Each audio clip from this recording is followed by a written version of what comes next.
Rory, let me stop you there, Nick. I don't see a recording. Oh, never mind. We're recording yeah. I just started it. So yes, Perfect. Please note that we are recording this meeting. Just wanted to make sure we got the actual roll call onto the recording. Cool. Yes. So, go on. Sorry about that. No worries. We've got Chip Boyles, also from the PDC, who is here. Rory, we've got you on the line. We have Chuck Proctor from VDOT, Julian Bivens from Albemarle County Planning Commission, Kevin McDermott from Albemarle County, Lucinda Shannon from the PDC. We have Dan Butch from Albemarle County. We have, let's see, Bill Palmer from UVA. We have Jawan Lee from CAT. And then we have a number of public in attendance. We have Bill Emery. We've got, let's see, Neil Williamson, Paul Josie, looks like Ryan Tinder, and then Sean Tubbs.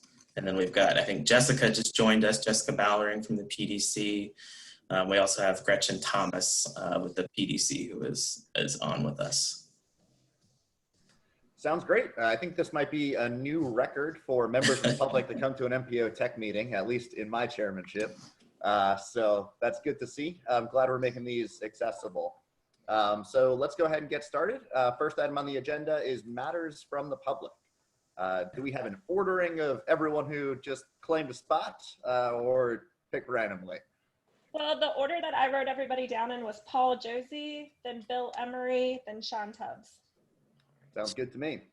Paul? All right, thank you. Thank you, everybody. I have two questions about smart scale projects and primarily concerns about them. So the first one is, I'll be quick, the Route 20 bike trail in the median. And so my thoughts are that placing a non-family friendly bike lane in the median that would remove nearly all of the 80+ memorial trees that are to Civil War veterans, I think is an ill-conceived location with little to no public input or process, and would encourage a new concept plan locating it on either sides or through the existing tunnel under 64 in order to reconsider that location. So strongly opposed to that. And then secondly, the Preston knuckle at Grady, the idea of just rerouting Preston around and cutting off the flow of historic, Preston Avenue, not considering the larger picture of Preston, also seems like a very poor planning decision, very sort of small-minded. So for both projects, thank you very much. And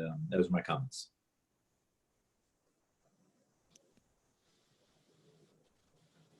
Great. I'm sorry. Did you say something about a tunnel under 64 on Route 20?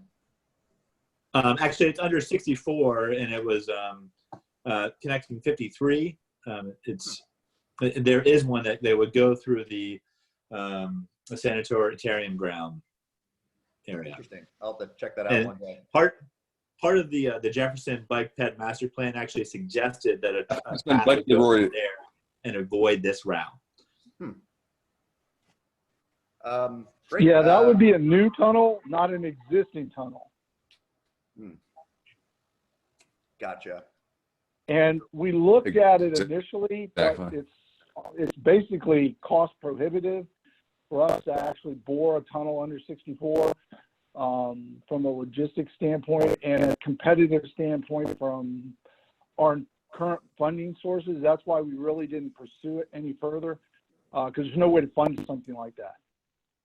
But yeah, we can talk about those items later. Great, that sounds good. I think Bill Emery's up next. If I didn't get that order, yes, I don't have to deal with it. Thank you, Mr. I just have a sort of written statement. Yeah, this 2045 LRTP was approved a year ago.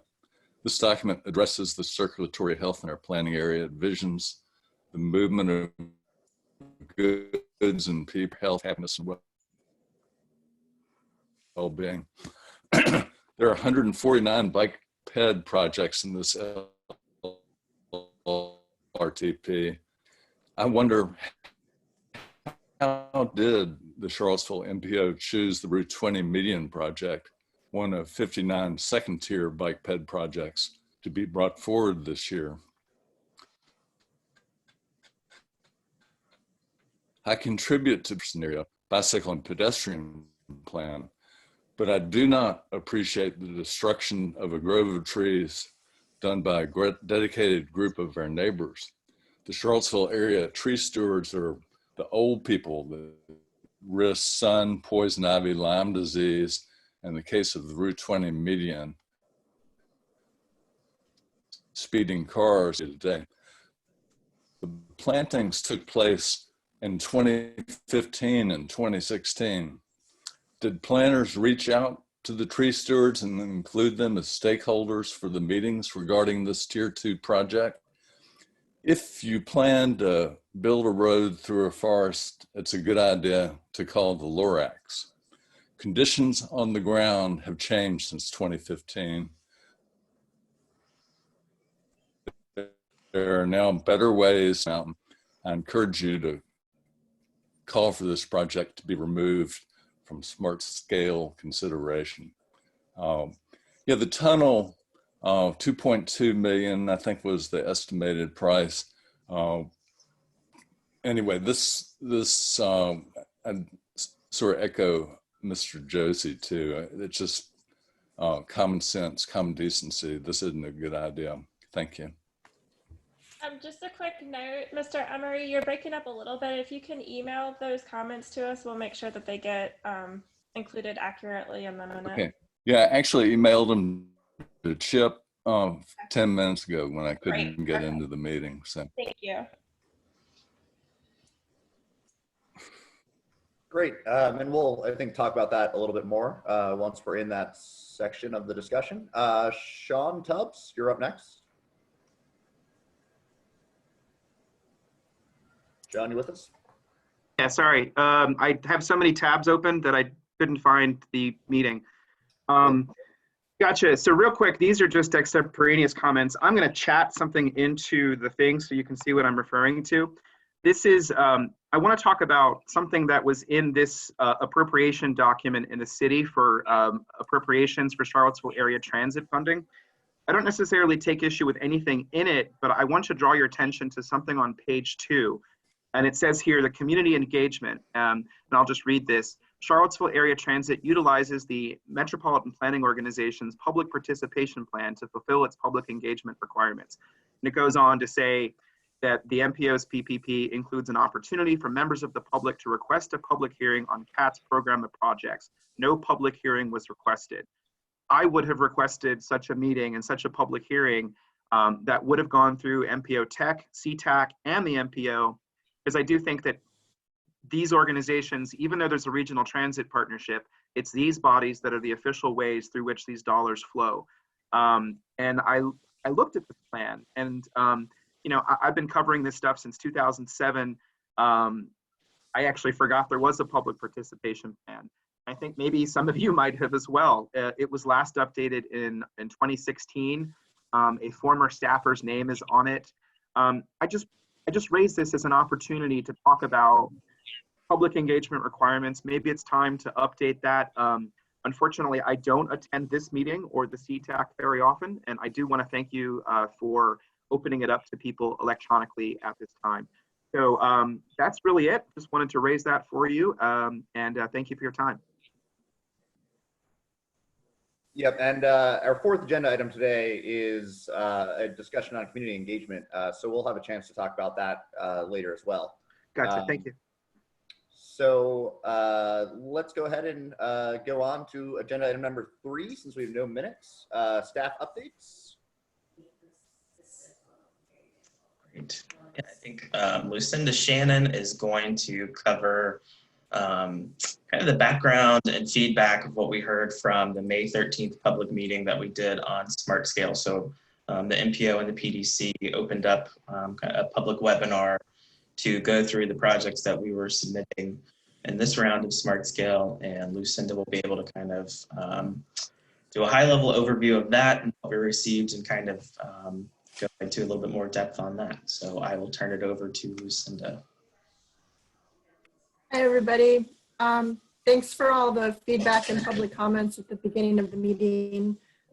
So we did do a public workshop. It was not a public hearing on the smart scale projects. This is the first time, I believe, that we combined all of the ones for the MPO area into one public meeting asking for comments. We had the city and the county with us. We got a tremendous amount of feedback, more than we expected, which was awesome.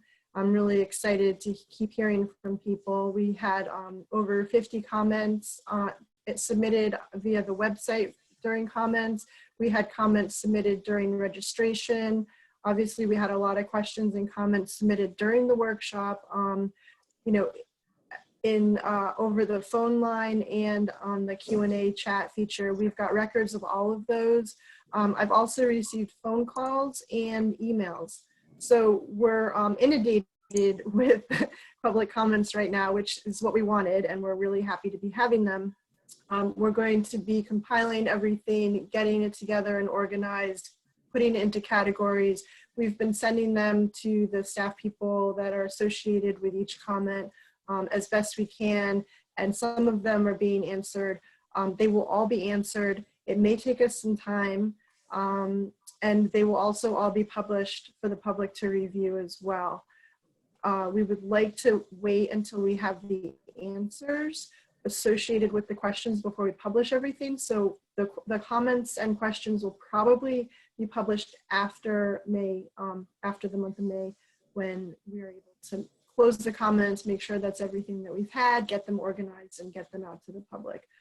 The staff has been looking at the comments and talking about it. We've heard your suggestions about the process, and Sean, we also looked at the public participation plan. That's on our agenda to be updated. We're working to reach out to the public more and engage them. So thank you.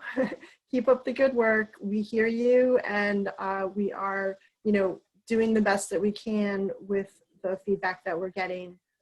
There is a large system in place, and it does take a little bit of time for us to react to everything, but we are hearing you, and I really appreciate you taking the time to review these plans and projects and let us know your concerns and also your support for them.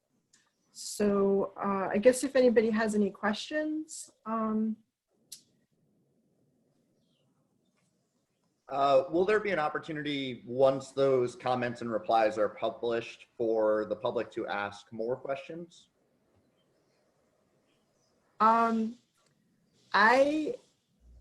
would like that, but I'm going to defer to Sandy, who kind of knows more about this than I do. Yeah, I think I think at that point, I don't know that we're going to have a formal structure in place, like the comment sheet or the like webinar situation to follow back up that way. But of course, the public will include our contact information for everything. If the public has questions after those responses, they are so welcome to get in touch with us via email at that point. I think we will work with the county and the city to the extent possible to coordinate all those efforts to make sure we're keeping track of all the correspondence. But the idea will be that we'll be able to provide all of that information during the July meetings to the policy board and the other MPO committees in order for them to have access to all of that information as they make final decisions on project selection. Great. Yeah, that sounds good. I think you guys really should be commended on your work for those webinars. I've never seen any like that much public interest in something like that. Oh God, my robotic vacuum is starting, so I gotta go deal with that situation.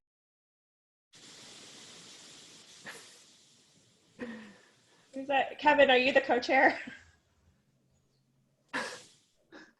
So are there other comments or questions on this topic?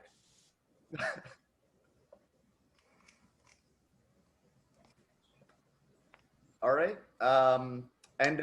Did we want to specifically talk about that Route 20 project? It sounds like a lot of the public feedback, obviously both here today and in general, was centered on.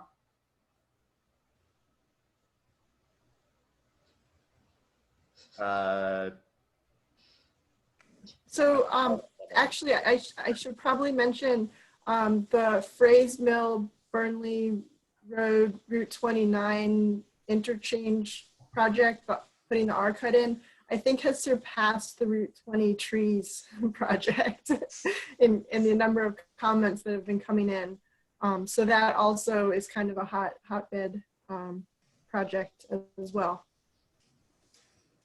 I'll just add, as you know, the representative from the county, that there will be the Board of Supervisors will be meeting on all of the smart scale applications, both the ones that we are submitting and the ones that the TJPDC or MPO will be submitting, so that we can get resolutions for all of those. And I expect there'll be individual resolutions. This is going to happen on June 17th at the board meeting. It's not officially a public hearing, but you're welcome to provide comments to the board members, your representatives ahead of time, or during the initial public comment period of that meeting. And the board will have the final say as to whether or not we move forward with any or all of these projects. So there is another opportunity for a decision. I think also the MPO Policy Board will be voting on these as well at some point. Maybe that would be Sandy or Nick or Lucinda to give us the details on that. And then the final thing I will say is that, you know, these are the concepts are early designs that we're using to make the applications, but they do, you know, start getting into more detailed designs if the project were to be funded. And I know Chuck may want to speak to this as well, but there's a public hearing at that point in time also. And, you know, if they go in and they look and they determine there's a better route for any of these or a better alternative for any of these, even at that time, the project can change. So just want to make sure that everyone's aware of that. And when you say the board has the final say, do you mean the MPO Policy Board or the Board of Supervisors? I mean, either one of them could actually kill the project, as far as I'm aware. I think every project, even if it's being submitted by the TJPDC, my understanding is that you all need a resolution from the governing body of that area where the project's in, and you also need a resolution from the MPO Policy Board. So the Board of Supervisors and Policy Board both have an opportunity to vote, and if one or both were to vote against that project, then it would not be submitted. Cool. And I want to address Bill's point specifically about kind of the process and the engagement with the public, and particularly, you know, tree interested people. What's the overview, the kind of bird's eye view of the process and where we are now? Is this the stage where up until now, or up until the webinar last week, it was all kind of mostly internal within staff? I know we've talked about it once or twice, where the intent was that all of the public engagement comes later, or have you guys done some public engagement outside of that webinar already? Or is the system kind of working as intended because, you know, you got the idea out there, you asked the public what they thought, and we got lots and lots of feedback? I think Jessica's on the call. Are you able to respond to that, Jessica?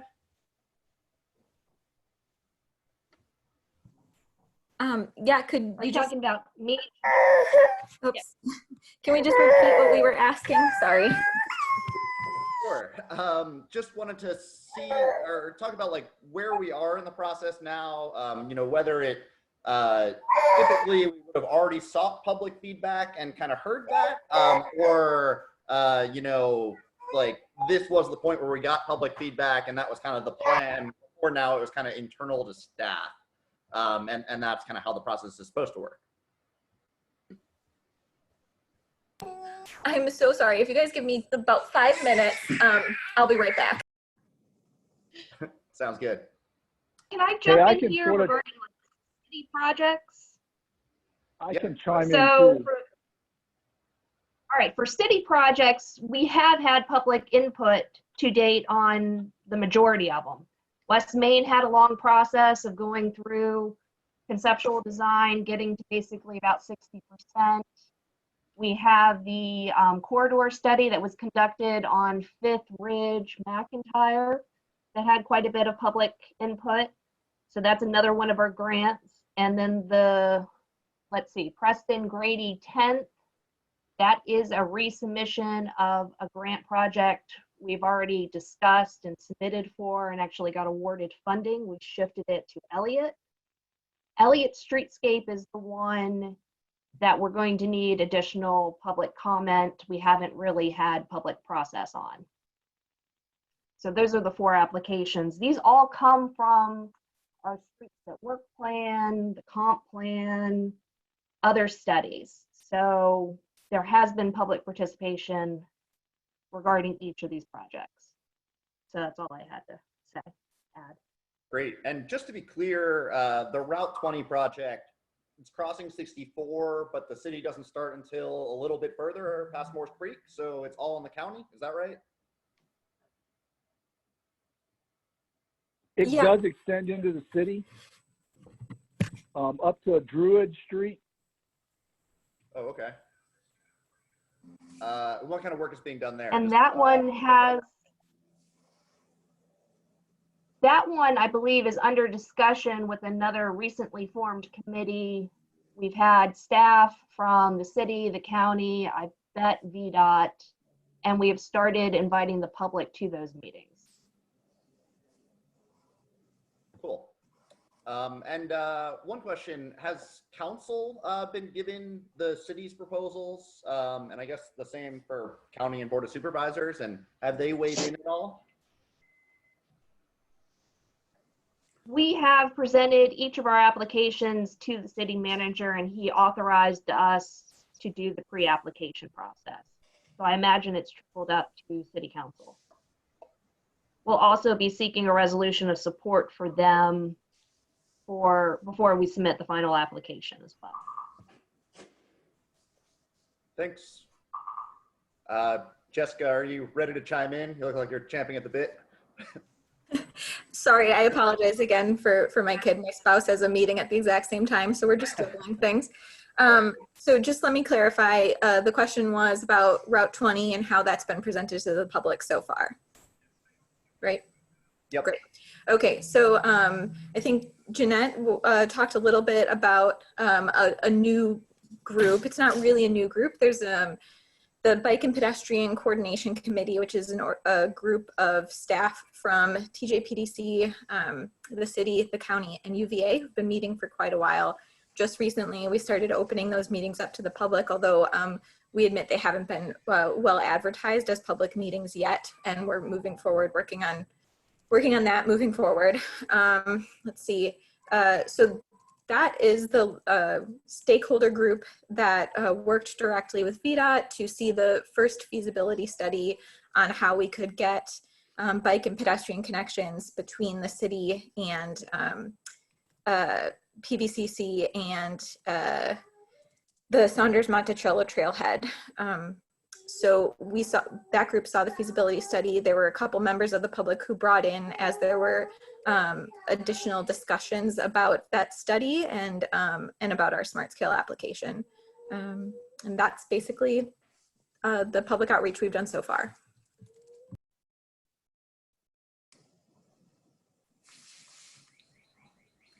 Great. Any other thoughts? I think I heard Chuck trying to say something at some point there.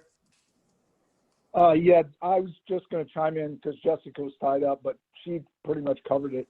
Yeah, we just facilitated the study with our on-call at the request of the Bike Ped Committee. So, and we're happy to help with anything that we need to do moving forward to get this project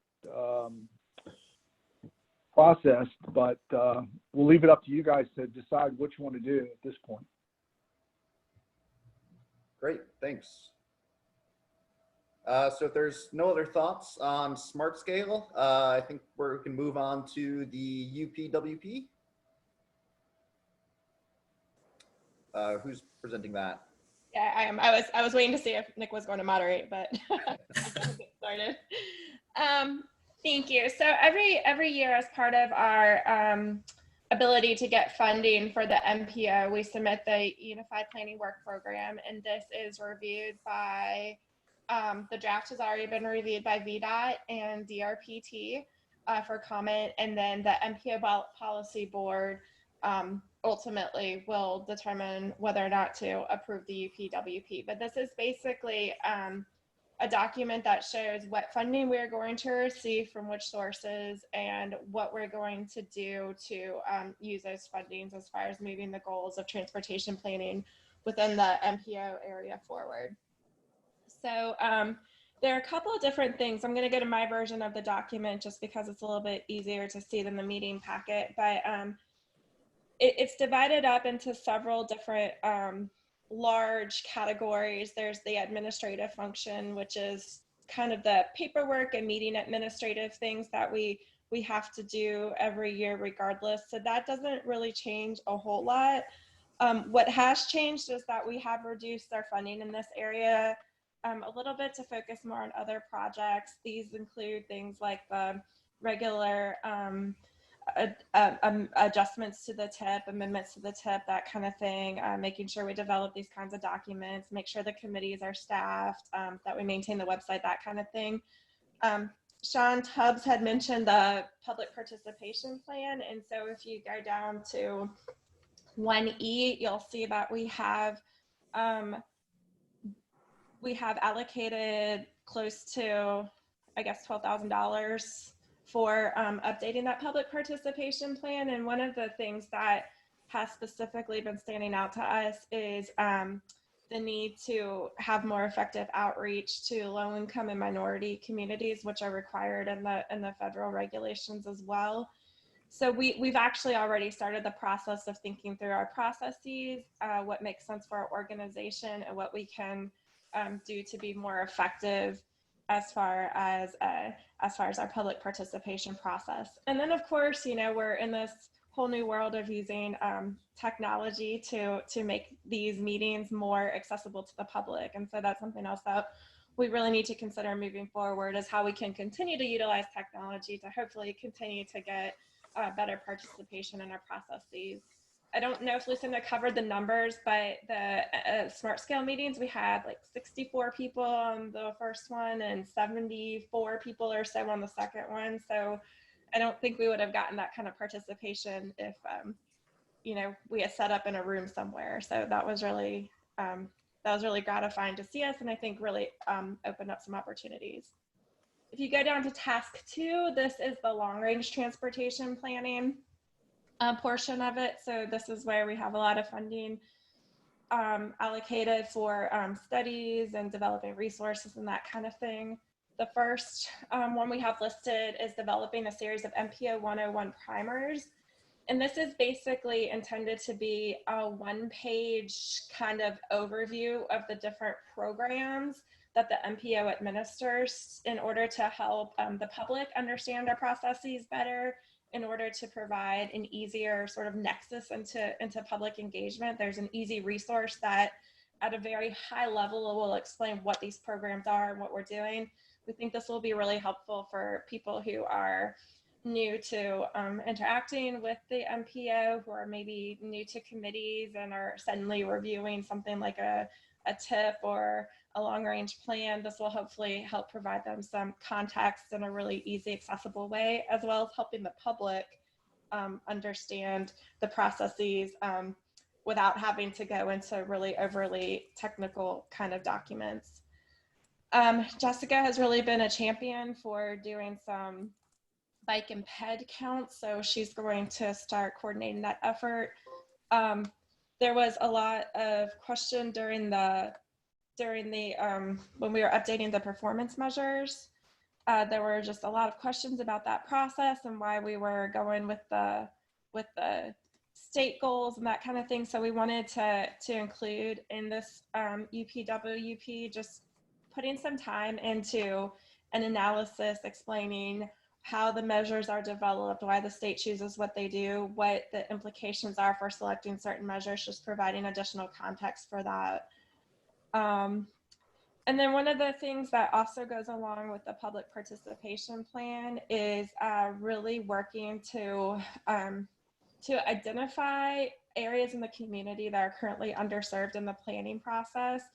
And this will kind of be the starting point in helping develop strategies for our next long range plan update. So the idea will be to identify factors that make it less likely that people will have representation in the planning process.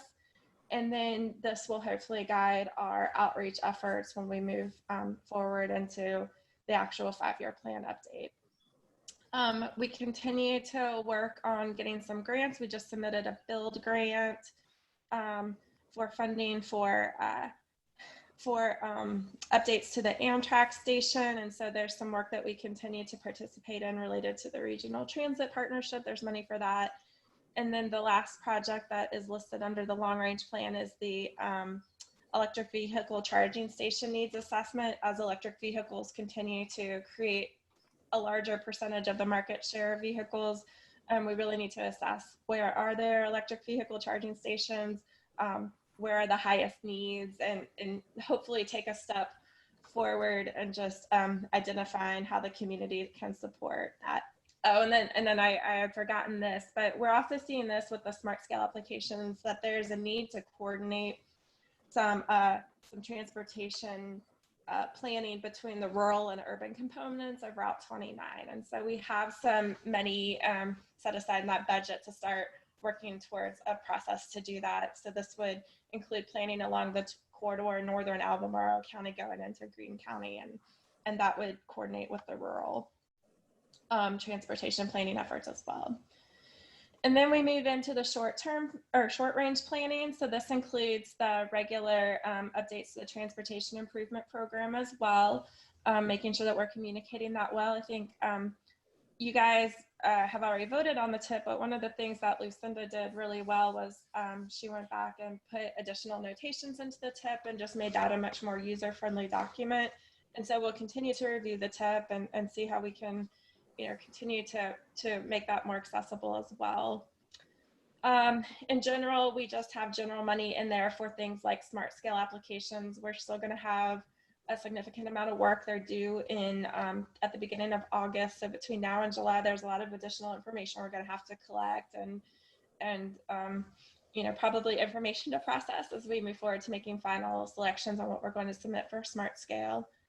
Travel demand management, this mostly supports, provides additional support to our rideshare program and other programs that help try to remove traffic off of the roads, and then support for the regional transit partnership. And then in general, we just have some additional funds for on-call services. As somebody needs something, they call us, and we have a certain amount of funding set aside for just those little things that pop up. And the last section is just things that potentially might be on the horizon. They're not necessarily guaranteed funding sources, but we'll pursue them as we are able to. So we're happy to answer any questions related to the work program that we've proposed and hear any feedback that you all may have. And will there be another opportunity later to, are we going to see this again? Are we expected to just kind of give our thoughts or to endorse it? Yeah, so the technical committee needs to vote on it. There is a public hearing scheduled for it with the MPO Policy Board next week. So one thing I do want to make sure that we're all aware of is that while we need to get a final document approved, typically it is by the end of May that we have to have this approved. Because of the pandemic, those requirements have been relaxed a little bit, but if we're able to get it moved forward, I think we'd prefer to. We can always come back an amendment though. There is an amendment process to it. So if we get somewhere down the road and we realize, hey, we had $35,000 for this, but really we only need $15,000 worth of work and we'd like to move this money to something else, there is a process in place where we can change and reallocate funding as those needs pop up. Okay, thanks. Just a technical note. It'd be helpful if on the agendas, we could, denote when we're expected to take a vote and make a recommendation on something. And I guess a question I have is, you know, so we're allocating funds into each of these different pots. How does that translate into you all, like, you know, actually doing work in each of those pots? Like, presumably you have fixed salaries and don't, you know, bill FTA when you're working on online resources or whatever. So how does that translate? Typically, the way we have been billing is sort of more generalized than project specific. So we typically break it down into administration, short range and long range. Those are kind of the main bundles of funding sources that are available. Each of those have their own program codes. So that's how we bill. VDOT actually is considering a more formalized process to actually require invoicing on a per project basis. And so then we would need to track it a little bit more specifically for project and not just overall general area. I think in general though, we try to allocate, you know, reasonable amounts of work within those categories on the different projects that are broken up. But so far it hasn't really been, you know, watched as close as like to the dime as maybe probably would be preferable. Great. Discussion, Julian? I just have a basic, just sort of a housekeeping question. So on page 9, where you have the information about the tip, and then you have a sort of an aqua color there with several X's. Is that the same as what was approved by the policy board on March 25th? The policy board did not approve that. They held their public hearing, but they have not voted on the tip yet. So the reason that's an aqua is because they have not approved it yet. So we'll go back and fill that in, hopefully at their meeting in May when they do vote on it. Okay, well then it seemed on the tip deck that there was a date that indicating that the policy board had approved it in March. They did have their public hearing in March. It says approved on the thing. So just for your own internal piece, you want to go back and make sure that those two line up. Because, okay, we'll double check that. Yeah, that's on page 3 in the tip approval where it says March 25th, 2020. Okay, thank you. Okay, so you just want to be sure to do that. Thank you for catching that. Mm-hmm. Yeah, they also that might be the date. I was going to say that might be the date that the. Sorry, Chuck. That I think the March 25th date was the date that the draft was updated when I went in and added in extra descriptions for each project. We'll check it. Yeah, the other thing I wanted to say was once the document is approved, the board passes a resolution, and that's attached as the first page of the document. So the tip will have the resolution from the board when it's approved. That's helpful to know. I just for sort of the general public, when you see something that says tip activity approved by the MPO Policy Board on March 25th, 2020, I'm just reading it off the document. That would lend that sort of one might infer that that document's been accepted by them without knowing that there would be that the resolution would be attached to it. So I'm not trying to make a big thing. It's just making sure that our length, given the heightened sort of attention to many of our documents now, just to make sure that we're consistent.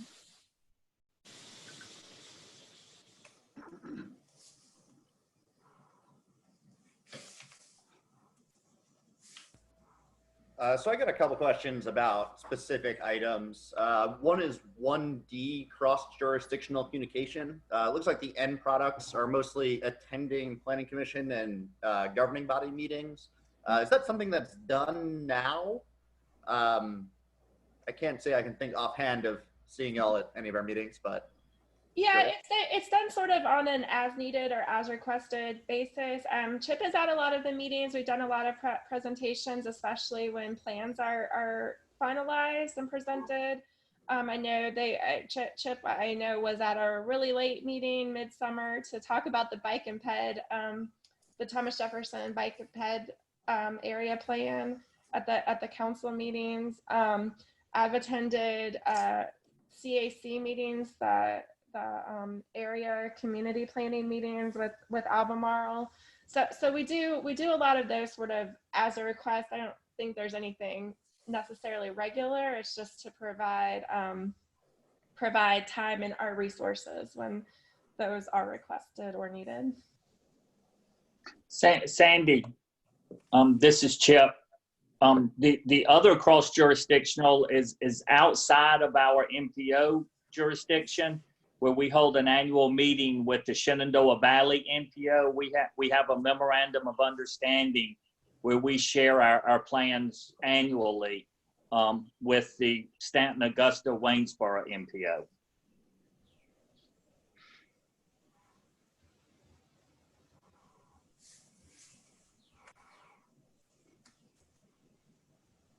Okay, and another couple questions on, I think it's 2C, bike and pedestrian counts.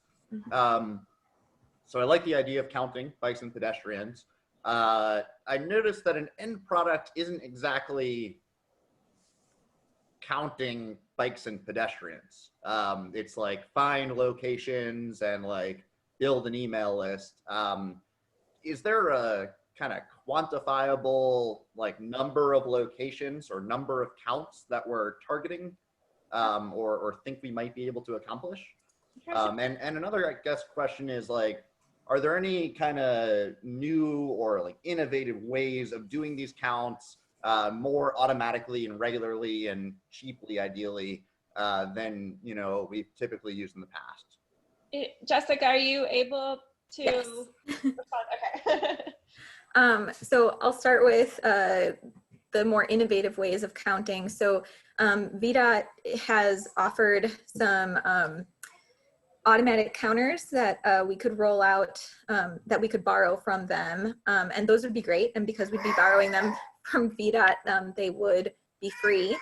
The thing is, my hope is to do our bike and pedestrian counts also with volunteers, which would also be free aside from the staff time to manage those volunteers. And those volunteer counts often can get at information that the automatic counters can't. If we want to gather data about how many people are wearing helmets or how many people are riding the wrong way or things like, or how many people are riding on the sidewalk because they don't feel safe riding on the street. That's information we can only get from volunteers and from staff time to coordinate those volunteers that we couldn't get from the automatic counters. But there's a great way to mix those two things, the automatic counters and the volunteers, to get a wide variety of information at low cost. Great, that sounds awesome. Is that something you guys have done in the past at all, or is that totally new? And what's the timeline on that happening? So I just started at the TJPDC in August of last year.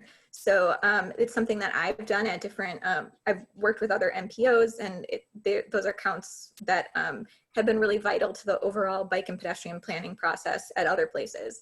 TJPDC did them in the past. They had some success with it. They also ran into some challenges and discontinued that those counts for a little while. Sandy and I have looked at or are going to be looking at the reasons why that was stopped and trying to overcome those challenges in the future. So I kind of see this as like a 2-year process to really get it rolling. I'm sure we'll encounter some issues the first time around, and then we'll work out those details for the second time.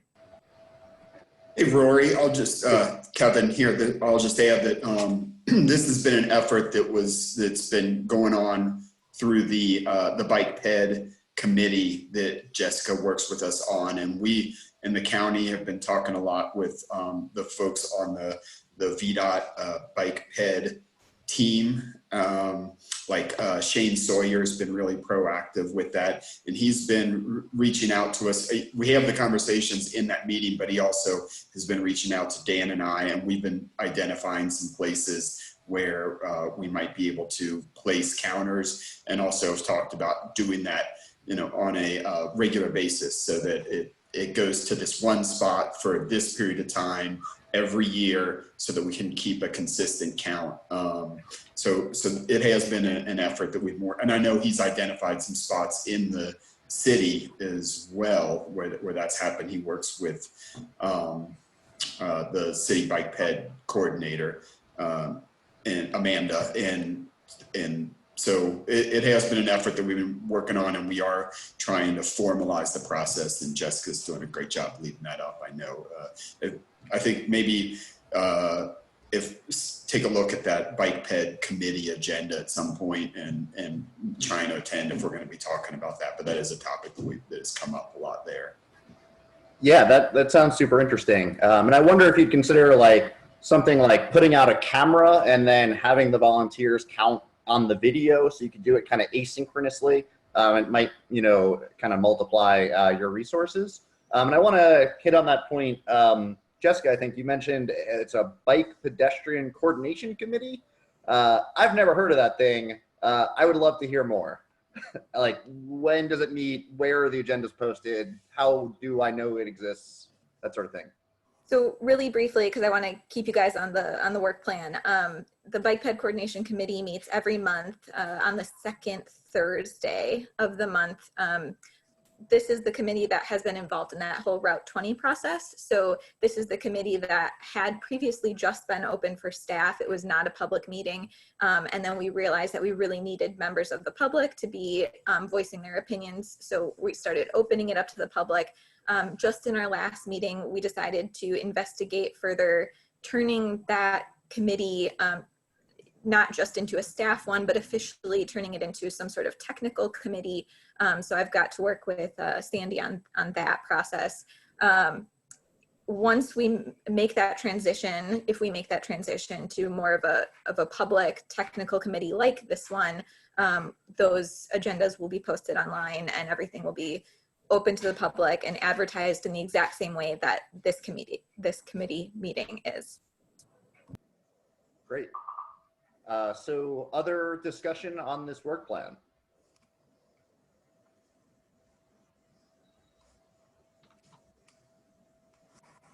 Anyone?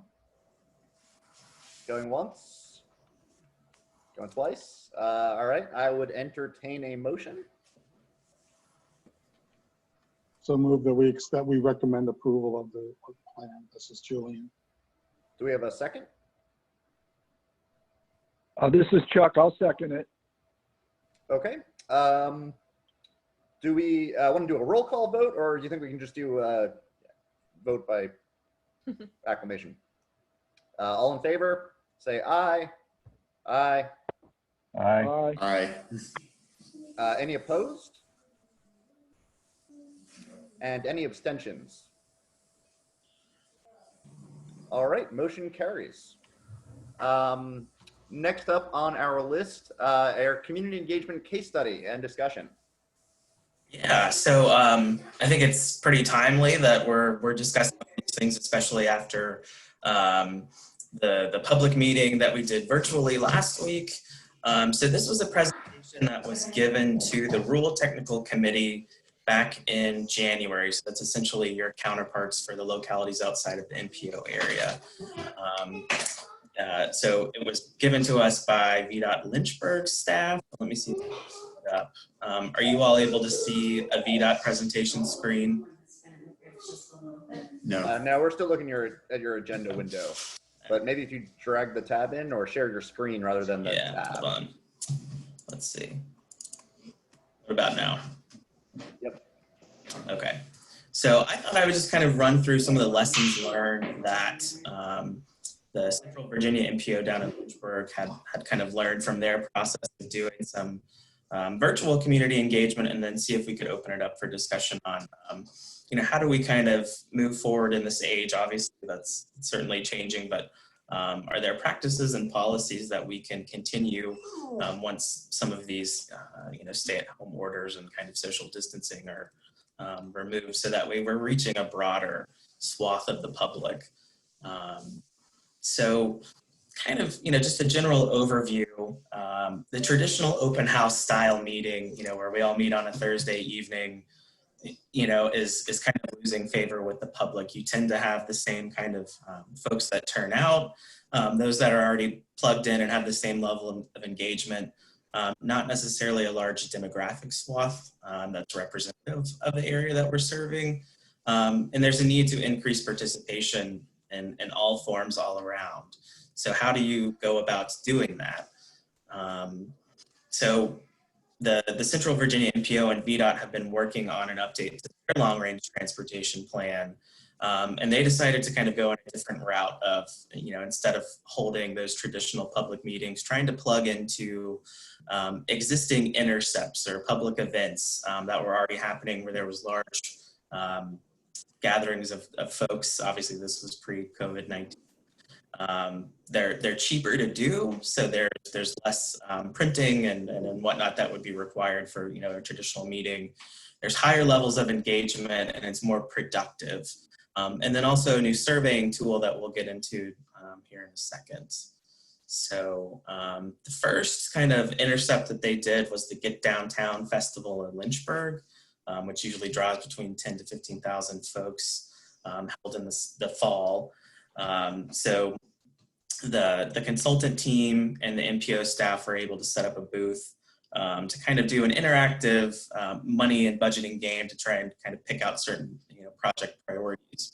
And they had 329 individuals that participated in that event. They then did a second intercept with the Centerfest in Bedford, which is a street festival.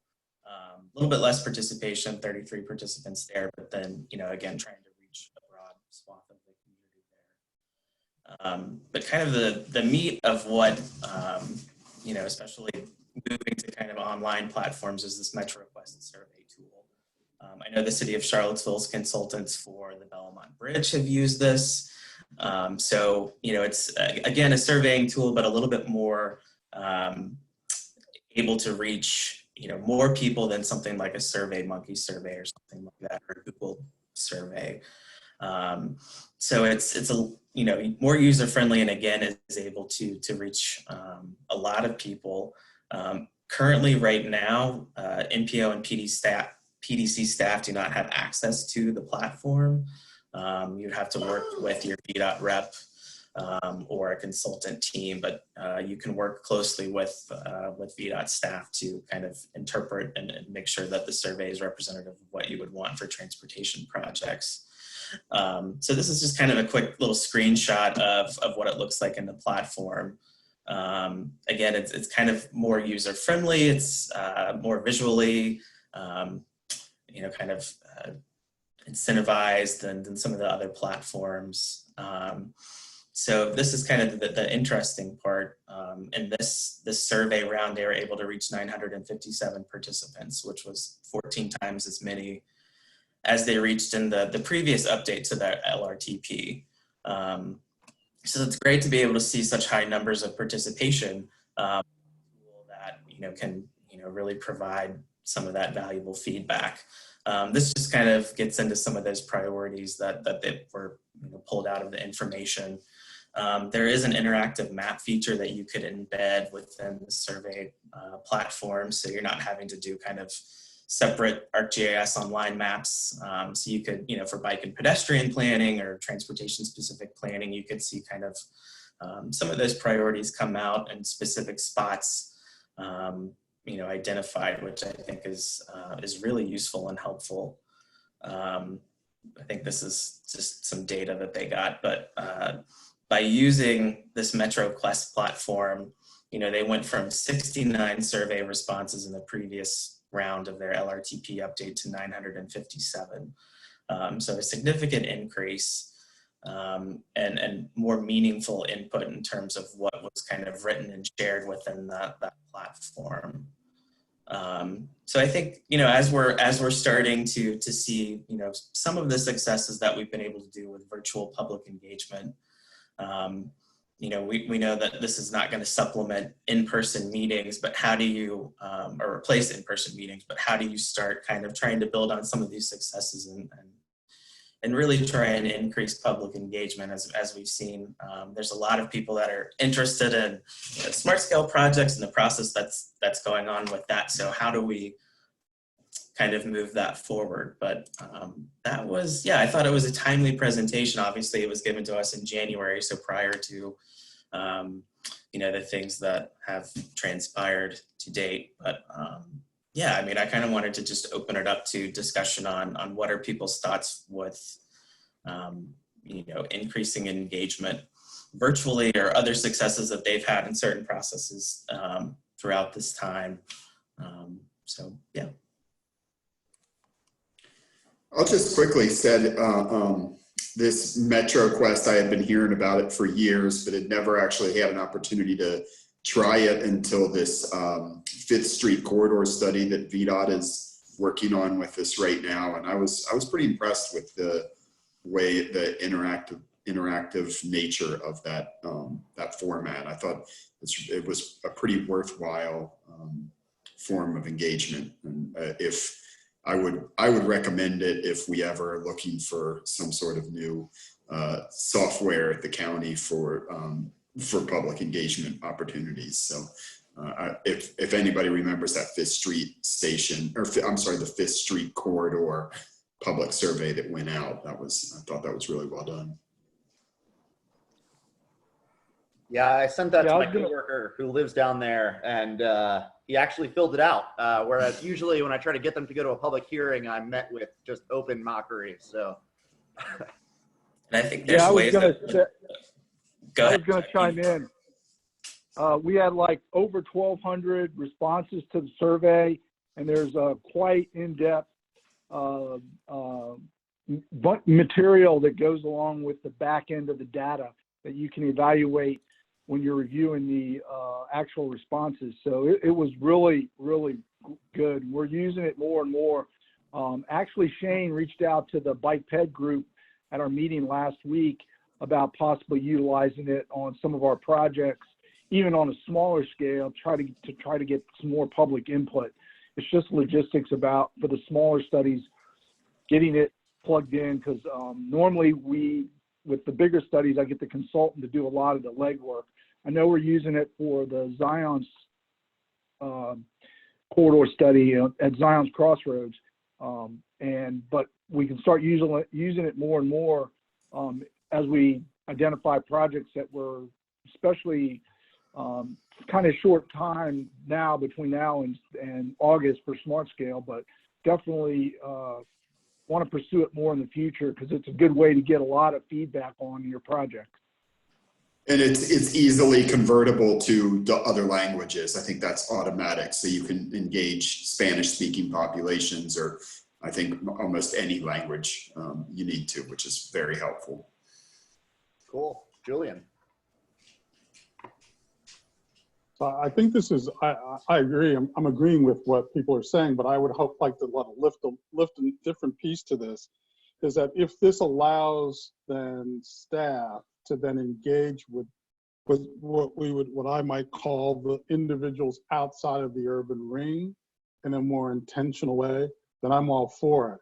Because what I didn't see in this, and perhaps Nick, you can tell us, I saw no demographics in any of the information, except realizing that when you were down in I think it was Bedford, that's a rural community of sorts. And so if we were to think that we would do something like that on Fridays after 5, well, that's going to exclude a bunch of people who never come to the downtown mall and who will never come to the downtown mall, but who would use our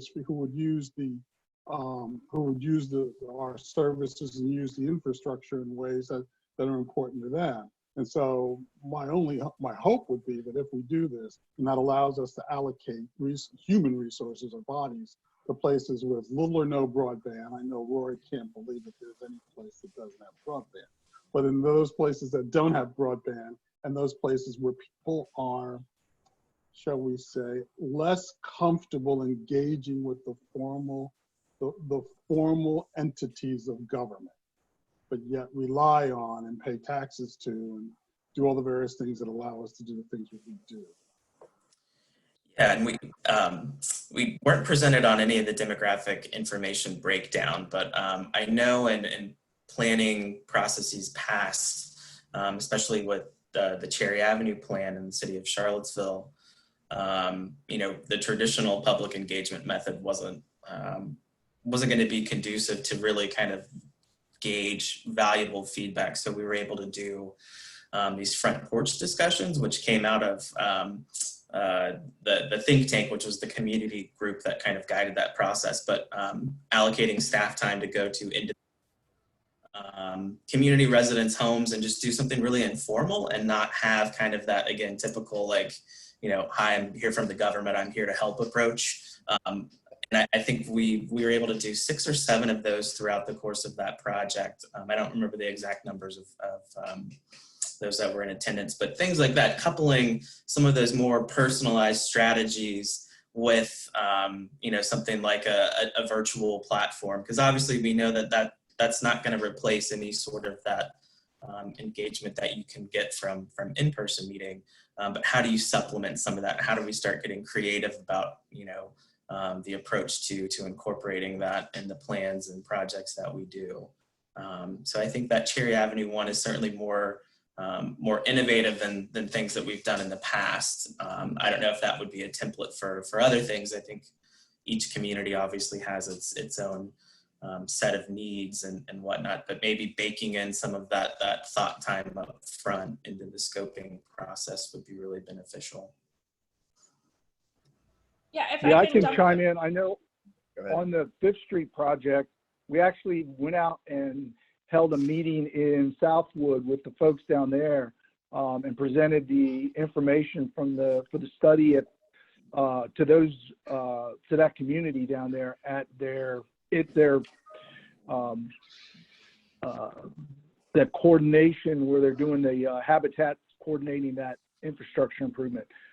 We actually met with the citizens from the community and actually gave them both the Spanish and the English version, and they had a translator there, and we were able to get a lot of the feedback from that group at that time. So we were able to incorporate that with the regular stuff we got from the survey.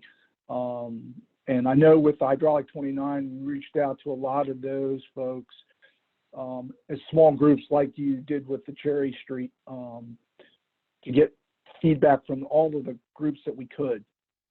But yeah, I think we're going to have to do that more and more.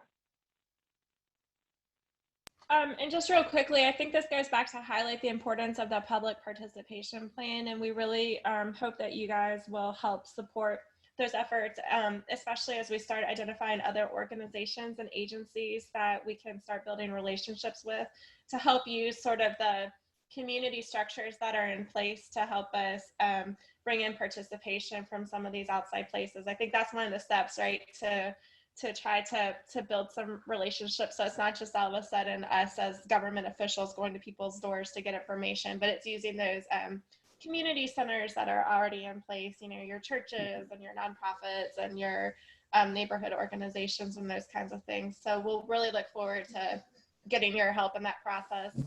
I also think, though, as far as virtual participation goes, the benefit of something like MetroQuest is that while it doesn't replace the other social justice efforts, it does reduce barriers to people who are not as familiar with technology but do have access to it, because it just creates a very easy platform. So while it doesn't mean that we don't go above and beyond, it is one more thing to make engaging in the process a little bit simpler for people. So Julie and I do believe that places without broadband exist. I just can't believe that people have to live there. It's heart-wrenching. Go ahead. Do you know, Sandy, if the application can be used on mobile phones, on mobile devices, or it can? Okay, that's brilliant. Okay. And could you guys clarify a little bit on what do you mean by MPO staff can't access the system? Is that like a licensing issue? Is it just like the accounts? Yeah, right now, basically any project has to be administered through VDOT. The MPOs don't have their own accounts at this point. We're looking at potentially there may be some opportunities for us to have a, I forget what the word is, but basically all the MPOs together could potentially buy into their own licenses with VDOT. But it's something that will probably, whether or not that becomes an opportunity or not, it's something that we're considering how maybe we can improve access to it, even for projects outside of transportation related projects. Would I regret asking how much it costs? Yes.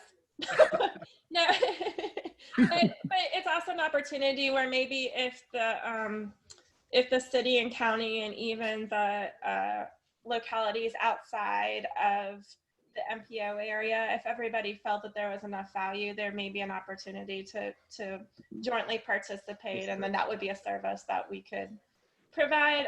You know, it's something we've kind of talked about. I haven't done any major analysis of it, but if it's something that's important to you all, we can continue to look into that. Yeah, I do think it's a really valuable platform in reaching a lot more people and in asking more interesting questions that kind of elicit better responses. And on that note, I've got a couple of thoughts.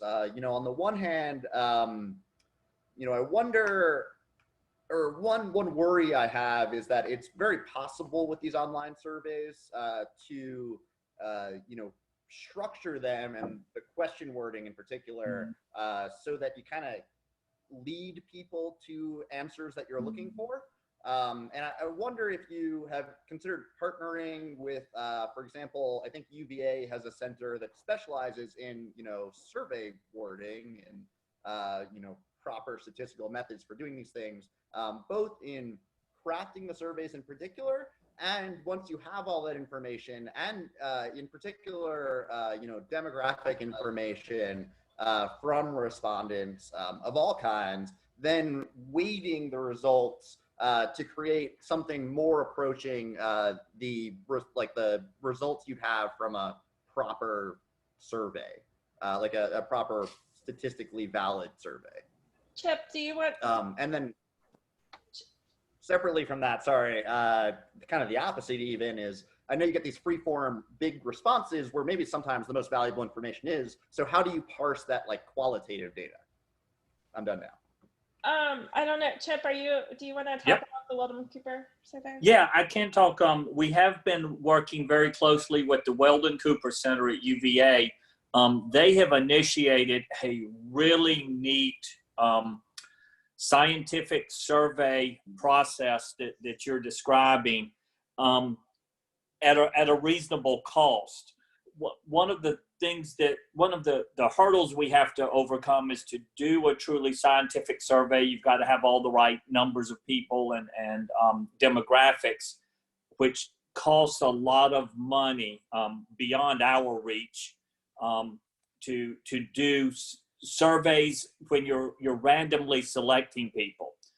The Weldon Cooper Center, through their Be Heard Seaville program, is that they have pre-selected a number of volunteers who agree to take surveys, so they already know all of the demographics on those families, and they're able to push these types of surveys out to a select group that still meets the scientific requirements, but they can do it at a much more reasonable cost.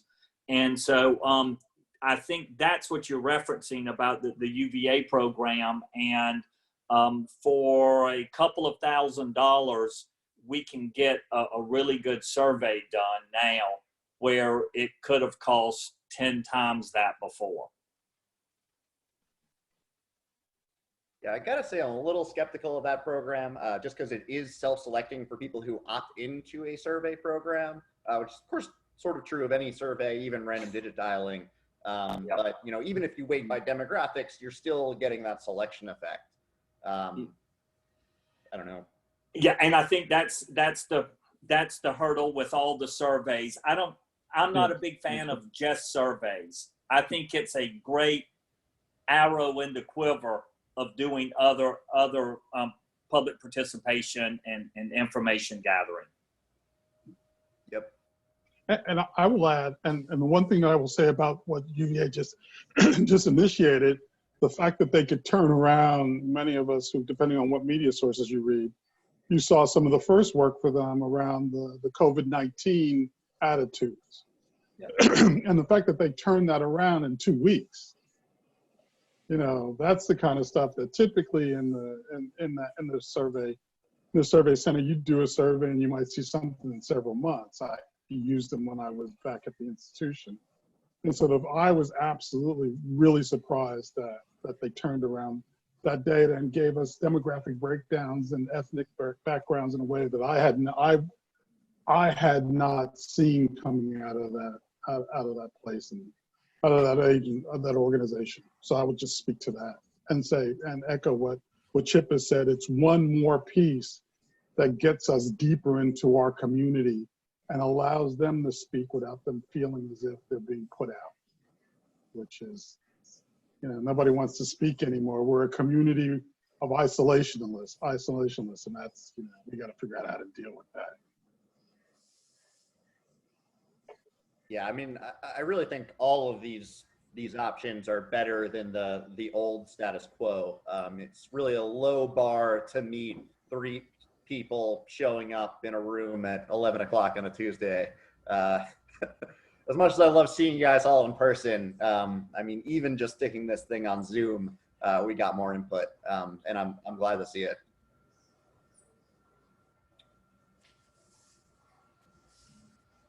Hey, I put a link to the survey report from the Fifth Street study for the first survey we did. So if you guys want to look at it, you can look at it, and it's got the survey in it, plus it's got a breakdown of the data. It doesn't get into individual like ethnic groups, but it basically breaks it down by zip code and where people are located, and there are some specific questions. The tool, you can't get into a lot of detail on the with the tool because you only have so many questions you could ask in such a certain way. So, but you can see what the tool has and what it provides, and if you have any questions, you can just let me know. We're going to be coming out with another survey for the project in the end of this, like next week, and it'll run for a month. And we've got a public meeting scheduled for virtual public meeting scheduled for like the second week in June, where we're going to basically present some of the initial concepts and recommendations from the study and try to get public comment. And do you guys publish the raw data somewhere? I know there's a lot of data viz nerds in this city that would love to get a big pile of survey results and parse it in different ways that we might not have thought of. We can. I don't think. I mean, we published the report, but we didn't put out the raw data from the survey data. But if it's something that you guys would like to see, I mean, we could probably come up with that data. The consultant actually did all this for us, so I don't have access to the data per se. I'd have to get it from them. Yeah, I mean, if it's not too much trouble, I would strongly support publishing the raw data behind any report at any time when it's available, just to you know, let the community really dig in if they so choose. That, and not saying this report, but I've definitely seen some consultant reports that totally butcher the data and have obvious glaring errors. So again, not saying that's true here, but it's always good to be able to, you know, trust but verify. And no, I agree. I agree. More ways.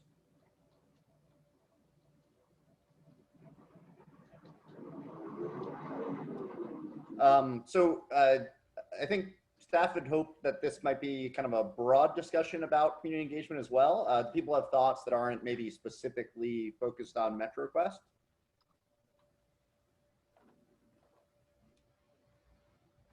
I'll throw in one. Oh, sorry. Go ahead, Julian. No, I would only say, thank you, Chair, that my hope is that we can figure out ways to engage or to create those networks, particularly the networks that came out of the August issues that seem to be looking for ways to be actively involved. It seems like there's while there's always been a certain network of individuals, there seems to be emerging networks of younger individuals who have decided to make this region their home. And so engaging with them, I think, would also help to sort of solidify that engagement and those conversations that may be emerging. But also remember, until this particular administration is no longer in office, there is a lot of concern with people who may have unclarified legal residency, but who also pay taxes. I mean, they are full members of our community. They pay taxes. They may own home and they pay personal property taxes. So these are not people who are living at the fringe. They're just not living in the view of the general government. Let's just put it that way. And so how do we engage? I don't want anyone to misinterpret what I'm saying. I'm not saying that we're helping people to break the law, but in all other aspects, these are individuals who are, who are making it work and who are afraid to engage, or in some communities who don't believe that their engagement will lead to anything worthwhile. Yeah, I think that's a really good point. And like whenever possible, I think it should be possible to, submit feedback or respond to a survey anonymously without having to keep your personal information, which I think that was true in the Fish Street MetroQuest. I think I didn't put my email in so you wouldn't spam me. Though, on the other hand, it also makes it really easy to just submit a ton of survey results, which kind of wondered how you deal with that. I did not submit several hundred Fish Street surveys, I promise.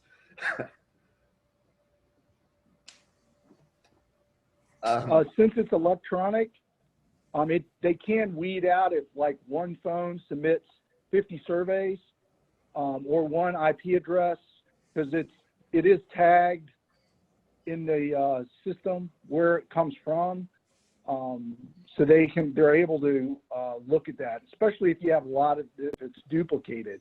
Because I know we do, one of the things that we're starting to do is for people that don't have access to the computer, we've actually bought Google Chromebooks, and we're actually providing them at public meetings so people can go on and take the survey at the meeting as a way to collect public comment instead of filling out a survey form. So those are some of the things that we're starting to do to try to collect as much data as we can. Yeah, that's super cool. And I've been kind of kicking around lately is, just taking a tablet and putting it up on a kiosk. This is for, after the coronavirus passes and people can touch the same screen again. If you just stuck it up in front of City Hall or, in the hallway or even just anywhere on the mall and let people who are walking by, tap in some responses real quick. Really just all about lowering that barrier to entry as much as we can. And actually on that note, a little bit of a pivot. I'd love to see when we publish our agendas for meetings like this on Zoom, if we, grab that Zoom dial-in phone number so that people who don't necessarily have computers or broadband can just call in and, don't need to fill out an online form or whatever to find that number if they don't have Zoom in the first place.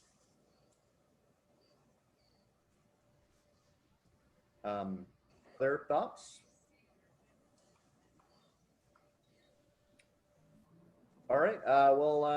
Do we have any action items from the meeting? I think other than just getting the agenda minutes from the minutes from the March 17th meeting, and then I'll pass those around for review, and then we'll vote on those at the next meeting in July. Great. And what's the next step on the public participation plan? Let's see. Sandy, are you here? Yeah, I'm still here. So our next step is that we're going to keep working on reviewing a draft. We're going to get through this month first, and then probably in, let's see, what month is it now? It is May. In July, we'll bring that to the MPO committees for at least an initial discussion of them. There is, in the public participation plan itself, there's a requirement that we have a 45-day comment period.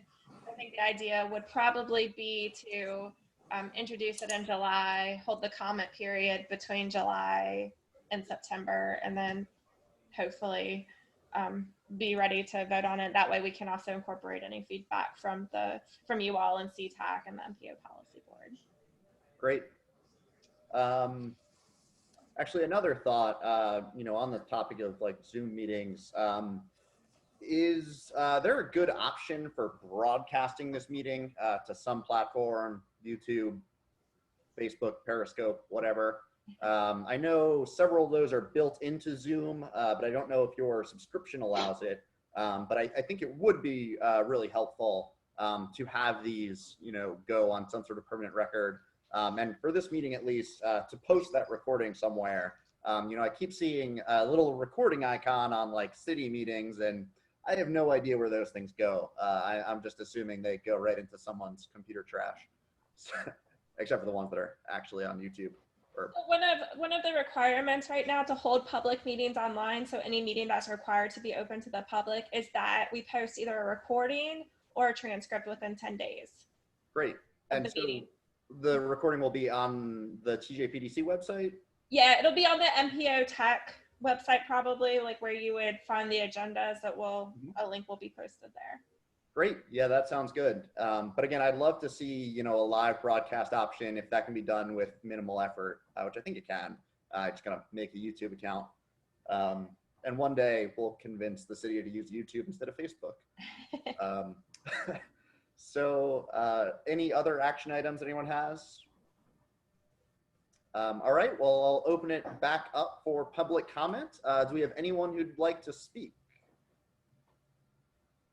See Alex perking up there. Any members of the public?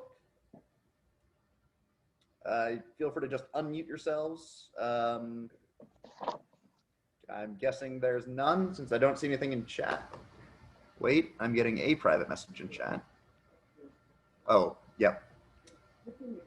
All right, well, if there's nothing else, Bill, Taker?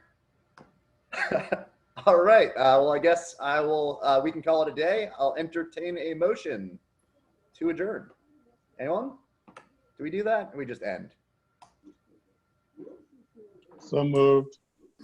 Second? Second. I'll second. All in favor? Aye. Have a great day. All right. Bye, everybody. Thanks, everybody. Thank you. Bye, everybody. Thank you, everybody. Bye.